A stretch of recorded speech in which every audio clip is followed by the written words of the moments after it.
Good evening, everybody. Thank you for coming out this evening. We know that the traffic was really bad, but we do really enjoy this venue, and our clients and non-clients have told us that they really enjoy this venue as well. So we like to keep our investor forums here. We're very proud to have GraceKennedy here tonight, but we have a few housekeeping matters that we want to go over first. This is actually a second forum for this year. We had a forum that was very exciting earlier this year on manufacturing, where we had Omar Zan and Krishna Vaswani speaking. And that forum was about toilet paper and manufacturing. They cracked a lot of jokes. We like to have fun at our forums. Omar made a lot of fun of Krishna that night. And so, we're hoping that, Don and Frank have some fun this evening too. And it's not just about strategy and earnings this evening. So, at that time, manufacturing was very important. It was something the Jamaica Manufacturing Association was pushing and continues to push, and something that the PSOJ pushes. And at this time now, we thought it was really important to showcase, GraceKennedy's results, to show earnings in Jamaica, and give a forum, a venue to talk about earnings in Jamaica. We've tried it before. We've seen a lot of public companies, who are not comfortable talking about earnings, having a Q&A session. And I think, the audience should really congratulate Don and Frank for coming here tonight, to put themselves on the spot to talk about their company and their strategy. And we think all public companies in Jamaica should do this more often and for going forward. It's a model throughout the world, throughout Europe and throughout the US. But it's hopefully this will be a big start for it to continue, not just for webinars, but for it to be done in person, analyst briefings, and for the CFO and the CEO of public companies in Jamaica to do this more often, especially with the success of the junior market. One of the things that we're doing here tonight, and we know Grace also is very active in their social media, is that you can go to SSL Jamaica on Twitter, and we're doing live tweets tonight. We've seen big success with that, and so information tonight will be live on Twitter. One of the other things is that we closed Purity. We had a very successful IPO with Purity Bakery, and the chairman is here in the audience tonight, Vincent, who has a great business, and we're looking forward to taking that business successfully. We raised net proceeds of $1 million US for Purity for 483 shareholders. The company saw wide distribution throughout Jamaica, lots of applications from Montego Bay and Westmoreland, not just Kingston, and I think it shows you the strength in a brand and the brand that Purity has. Our next IPO coming up will be Caribbean Cream, which is led by Christopher Clark. The company focuses in the bulk ice cream market, not the Häagen-Dazs market, but in the bulk ice cream market. And it focuses on selling throughout the communities of Jamaica. Has very robust numbers. I think it will be very surprising to the market when it comes out. And so we're looking forward to that in December or January of next year. But tonight is about GraceKennedy. And what we're doing is a longer than expected question and answer session. I know Sushil Jain is here in the audience. He sent us actually more than 20 questions already to our general info email. So we really called him, we emailed him and said, Sushil, please tone it down. Maybe a limit of 3 or 5 is okay. We sent them to Don, and I think Don has done the same thing. But, how did we get here tonight? I think to Don's credit, he actually invited us, and I'm sure he invited other brokers and said, we want to talk to you about GraceKennedy. We want to tell you, how the company is doing, our strategies going forward. And we actually found it really refreshing at SSL. We took some of our managers and we sat down, we listened to the story, and we said, look, why don't you just do this on a bigger picture? We're an independent stockbroker, but why don't you open it up to all of Jamaica? The news, the media, and maybe do it on a quarterly basis or a semi-annual basis, whatever is best. Again, leaving them anonymous. We've tried to do this with other public companies. The CEOs are not open to it. I think it's something that should be done whether the results are up, whether they're down. It's to the success of the junior market as well, and it's where Jamaica is heading. So Grace just released their third quarter results and their 9 months results. I'm sure Frank is going to talk about that. Don is going to focus on strategy tonight. But in that meeting with Don, there's a lot of information. They're a public company, so they have to abide by the rules of the JSE without giving information that is not public in the market. But there's a lot of information on strategy that is not necessarily out there in the marketplace, and Grace is a household name, household brand, which I think is going to be very interesting to get out there this evening, especially when Don speaks about strategy and for the company going forward.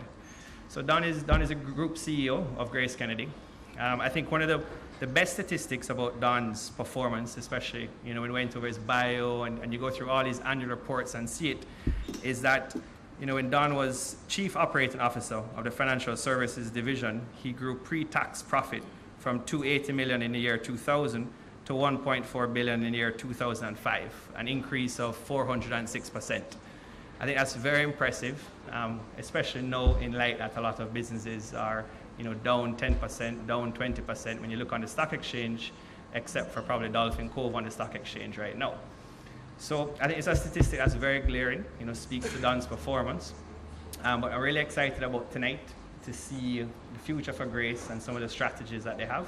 And I'd like to welcome Don to the platform. Thanks.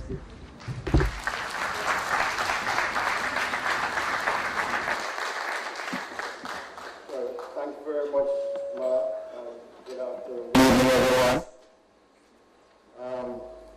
I'm hoping that, Mark, in the future I can repeat those stats of that 400% increase. Anyway.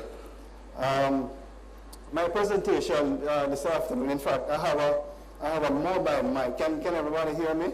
Yeah. All right. I'm not pretending to be Steve Jobs, my hero, but I feel more comfortable walking around with my presentation. So my presentation is entitled Our Journey Towards a Global Consumer Group. Let me get it moving. Where is it? Okay, there you go.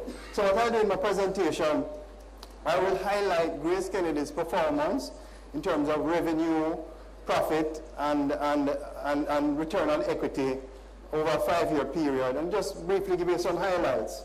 So one of the areas that you noted is that for 2011 over 2010, we actually had an increase in our revenue of 5.24%. I have been asked a lot of questions in terms of why did the revenue decrease 2009 to 2010? And basically what has happened is that we actually divested one of our companies, Versair Limited, and the impact of JDX. As you know, we are heavily into financial services, and JDX would have had the impact of reducing our revenue figure in terms of lower interest income. Let me say though that the revenue line here tells a story, and the story is that we made a decision at GraceKennedy that we're going to be much more focused in terms of the sectors that we're operating in. So we have said that an airport airline catering service, Versair, is not part of our core business, so we divested that company. We also divested Nissan, which is the motor vehicle dealership, Fidelity Motors. So that is the primary reason why you see that we have a drop in revenue. But when you look at a 5-year trajectory, the 2007, 48.7 billion, 58.2 billion. So in terms of revenue growth, I think we have shown a reasonably good performance. In terms of net profit, I'm sure you see that the spaghetti looks a little bit erratic, so let me explain it. In 2007, that is the year that we sold 25% of our business, GKRS, to Western Union International. So what you'd see in there is a one-off gain of just over $1 billion. In 2008, 2009, many of you would have read about the trading irregularities at First Global Bank, and we suffered losses there. So that's the reason why you see that dip in profitability, specifically for 2008. However, the good news is that for 2011 over 2010, we showed an increase in profitability of 22.17%, which we feel that was credible in terms of the economy that we are operating in. Right, this is our challenge now. We have said to our shareholders, we have said to our investors that, listen, we want to deliver a 20% return on equity to our shareholders. We believe, based on analysis done by our corporate planners and our board, that a 20% return is what should be justified for our shareholders. So when you look at that graph, you'd see that there's a lot of work to be done. There's a huge gap. Our last return on equity was 9.8%, and we want to get to 20% by 2020. So my presentation this afternoon or this evening, will share with you some of the strategies that we have in terms of realizing that objective. Okay, the way forward. As you know, we have had changes in terms of the senior management at GraceKennedy. Can you operate on this side? What is happening is that the changer is sensitive to this, so I have to be over the side more. Yeah, okay. All right. Yeah, so at GraceKennedy, we had a change in the management team. As you know, Douglas O'Rain retired as the Chief Executive Officer after 15 years. Faye McIntosh retired as the Chief Financial Officer after a number of years. And we have a new team in place, which Frank James is here with us, our new Chief Financial Officer. And I see Courtney Campbell, one of our directors of GraceKennedy and head of the Financial Service Division. And what we did, we said, you know something, as a new team, we need to get together and create our own vision and our own mission for GraceKennedy going forward. Because as a new team, we want to own this vision and this mission. So this is a vision that we created. We said that we wanted to be a global consumer group delivering long-term consumer and shareholders value through brand building and innovative solutions in food and financial services. Again, you can see that we're going to be very focused in terms of the sectors that we operate in, provided by highly skilled and motivated people. In terms of the mission, to take the taste of Jamaica and other Caribbean foods to the world and world-class financial services to our region. So the question is, how are we going to achieve that very ambitious vision of a Jamaican company being a global consumer group with a 20% ROE? Well, what we did, we sat down, and this is over a period of months, and said, what are our top-line objectives that all of us can move in the same direction and be fully aligned? I said it already. We want to have a 20% ROE, and GraceKennedy, we want to be a global consumer group. How? We have created 4 strategic drivers to achieve that objective.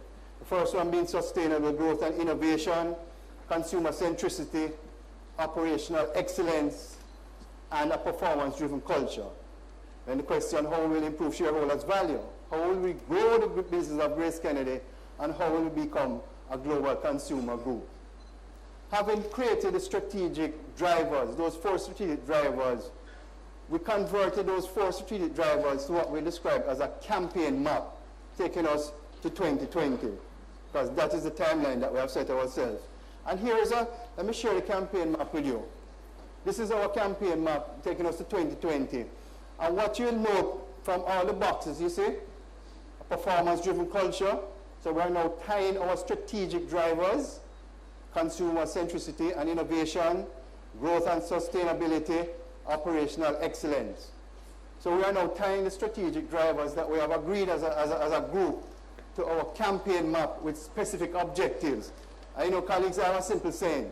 Sushil, what gets measured gets done. So look at this. So every strategic driver that we have at GraceKennedy, we have now created objectives to support those strategic drivers. So we want to be a global consumer group. We have to build international expertise. We have to develop effective leaders and staff at all levels. And more importantly, we have to develop a culture of accountability and execution. My friends, I have seen great plans. I've seen some of the best. But if you don't execute on your strategy and your plans,